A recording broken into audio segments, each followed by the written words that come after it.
مولاي صل وسلم دائما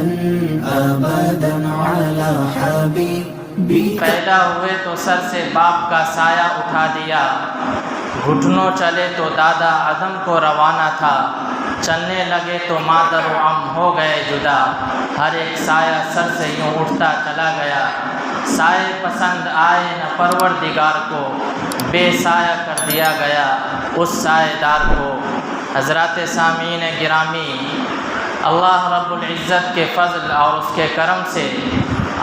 آپ علیہ الصلاۃ والسلام کے تذکرے کو، آپ کی ولادت اور آپ علیہ الصلاۃ والسلام کے بچپن کے حالات کو چند دنوں سے ہم سن رہے ہیں، اور ضروری ہے کہ آپ علیہ الصلاۃ والسلام جو کل کائنات کے پیغمبر ہیں، جو کل مخلوق کے پیغمبر ہیں، جو تمام آنے والی انسانیت کے لیے رسول بنا کر بھیجے گئے ہیں، اور چونکہ ہمارے نبی ہیں، نبیوں کے سردار ہیں، تو ہمارا بھی فرض بنتا ہے، ہماری بھی ذمہ داری بنتی ہے کہ ہم اپنے نبی کے بچپن کے حالات کو بھی جانیں. اس لیے دل یہ چاہتا ہے کہ پھر سے ذکر رسول ہو، نبی علیہ الصلاۃ والسلام کا تذکرہ کیا جائے، نبی علیہ الصلاۃ والسلام کے بچپن کے حالات پر کچھ روشنی ڈالی جائے، نبی علیہ الصلاۃ والسلام کے حالات اور وہ واقعات جو آپ علیہ الصلاۃ والسلام کے بچپن میں پیش آئے ان کو سنا جائے، ان کا تذکرہ کیا جائے. ہم سب یہ جانتے ہیں کہ اللہ کے عظیم پیغمبر حضرت ابراہیم علیہ السلام نے دعا مانگی، اور اس دعا کے نتیجے میں اور اس دعا کی قبولیت بن کر ہم سب کے آقا و مولا شہنشاہ دو عالم تاجدار مدینہ محمد عربی صلی اللہ علیہ وسلم اس دنیا میں مبعوث ہوئے، اور آپ علیہ السلام عرب کے سب سے معزز قبیلے قریش کے سب سے بہترین اور سب سے باعزت شاخ بنو ہاشم میں پیدا ہوئے. آمنہ کے گھر میں آپ علیہ السلام نے ولادت پائی، عبداللہ کے در یتیم قرار پائے. ہم سب یہ جانتے ہیں کہ چونکہ آپ علیہ السلام پیدا ہی یتیم ہوئے تھے، اور آپ علیہ السلام کے سر سے باپ کا سایہ پہلے ہی اٹھا دیا گیا تھا، تاکہ دنیا میں آنے کے بعد جو سب سے بڑے ہمدرد اور سب سے بڑے خیرخواہ اس دنیا میں کوئی سمجھے جانے والے لوگ ہیں تو وہ انسان کے لیے ماں اور باپ ہیں. لیکن اللہ تعالیٰ نے بچپن میں ہی نبی کے سر سے سایہ اٹھا دیا باپ کا، اس لیے تاکہ کسی بھی پریشانی میں، کسی بھی مصیبت کے اندر اور کسی بھی تکلیف کے اندر اس کو ابو ابو کہنے کی عادت نہ پڑے یا ہائی اماں کہنے کی عادت نہ پڑے، بچپن سے ہی اللہ اللہ کرنے کی عادت پڑے. اس لیے آپ علیہ السلام کے سر سے بچپن میں ہی بلکہ اس دنیا میں آنے سے پہلے ہی باپ کا سایہ اٹھا دیا گیا.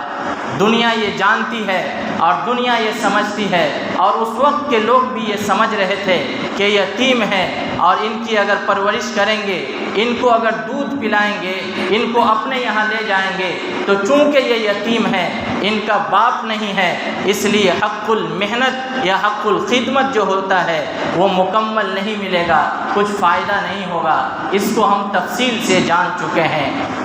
لیکن آمنہ کے یہاں جب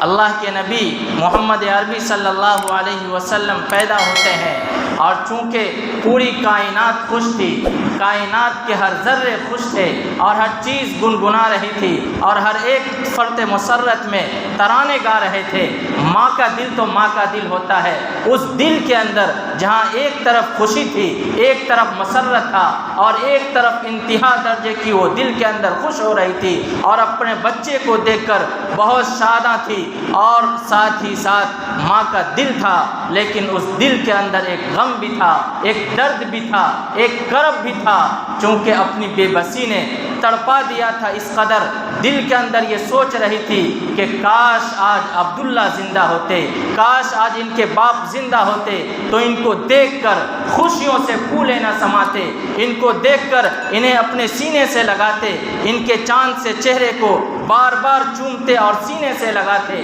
ان کو مکہ کی گلیوں میں لے کر جاتے اور ان کے حسن کو اپنے دوستوں کو دکھاتے اور فخر کے طور پر بیان کرتے، مکہ کی گلیوں میں گھماتے، لیکن وہ ماں بے بس تھی، مجبور تھی کہ آج عبداللہ ان کے شوہر اس دنیا میں نہیں تھے۔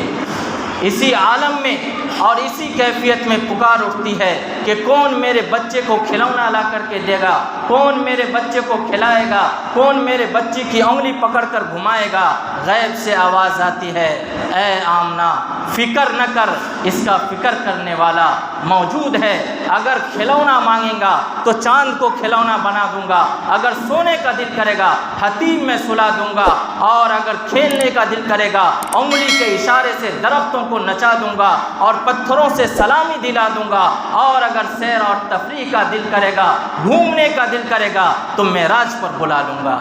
چونکہ اس کا فکر کرنے والا اور اس کا دیکھ بھال کرنے والا، اس کا والی وارث اور اس کا متولی اور مربی موجود ہے، تمہیں فکر کرنے کی کوئی ضرورت نہیں ہے۔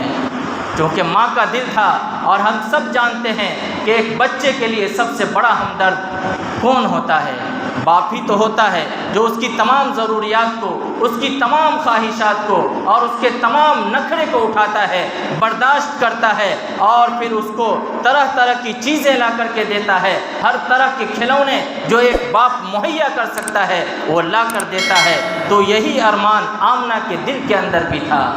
لیکن آپ علیہ الصلاۃ والسلام کے لیے اللہ تعالیٰ کو یہ منظور نہیں تھا کہ نبی بچپن میں بھی اپنے ابو کو مدد کے لیے پکارے یا اپنی امی کو مدد کے لیے پکارے۔ چنانچہ نبی علیہ الصلاۃ والسلام اس دنیا میں مبعوث ہوتے ہیں، اس دنیا کے اندر آنکھیں کھولتے ہیں، اور چند دن تو حضرت صوبیہ، جس کا نام اصل دوسرا ہے سویبہ لیکن مشہور صوبیہ ہے، وہ چند دن دودھ پلاتی ہے۔ یہ صوبیہ ابو لہب کی باندی تھی، اور ابو لہب نے اسی خوشی میں کہ یہ صوبیہ نے جا کر کے ابو لہب کو یہ خوشخبری سنائی کہ آپ کے بھتیجا ہوا ہے، آپ کے عبداللہ جو بھائی ہیں ان کے یہاں بیٹا پیدا ہوا ہے، اور وہ اتنا خوش ہوا کہ اسی خوشی میں اپنی باندی کو آزاد کر دیا۔ بعد میں کسی نے دیکھا ابو لہب کو خواب میں، تو پتہ چلا کہ وہ جہنم کے اندر ہے، اور پتہ چلا کہ بہت تکلیف میں ہے۔ انہوں نے یہ کہا کہ بس اتنی سی مہلت اور اتنی سی آسانی ہو جاتی ہے کہ ہر پیر کے دن مجھے تھوڑا سا پانی مل جاتا ہے، انگشت کے برابر، یعنی جس انگلی کے اشارے سے صوبیہ کو آزاد کیا تھا اتنا پانی ہر ہفتے ہر پیر کے دن اسے مل جاتا ہے۔ یہ نبی علیہ الصلاۃ والسلام کی پیدائش کی خوشی میں جو انہوں نے آزاد کیا تھا، تو اللہ تعالیٰ نے اس سے بھی ان کو بھی محروم نہیں رکھا، اگرچہ وہ زندگی کے اندر اللہ کو نہیں مانا، نبی کو نہیں مانا، نبی کو ستایا بھی اور نبی کو تکلیفیں بھی دی، پھر بھی اللہ تعالیٰ نے اس اتنی سی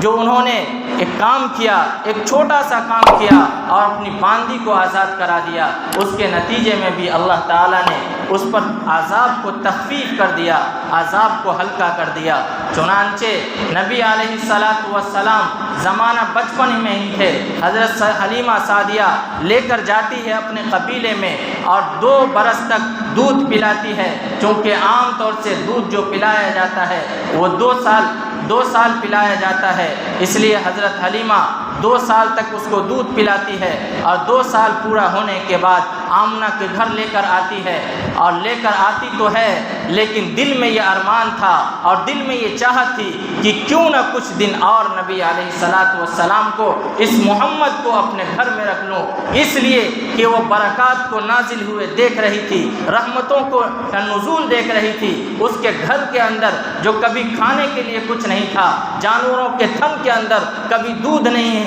ان تھنوں میں دودھ بھر گیا اور ان کے گھر کے اندر برکت ہی برکت ہو گئی۔ بہرحال جب لے کر آتی ہے ہے تو دیکھتی ہے کہ یہاں بھی وبا پھیلی ہوئی تھی، بیماری پھیلا ہوا تھا مکے کے اندر، اور وہ اصرار بھی کر رہی تھی کہ کچھ دنوں کے لیے اور مجھے مہلت دے دو، کچھ دن اور میں چاہتی ہوں کہ میں ان کو اپنے یہاں رکھوں، ان کی پرورش کروں، اور ادھر وبا بھی پھیلی ہوئی تھی، اس لیے حضرت آمنہ نے اجازت دے دی اور وہ لے کر چلی گئی۔ 4 سال تک ان کی خدمت میں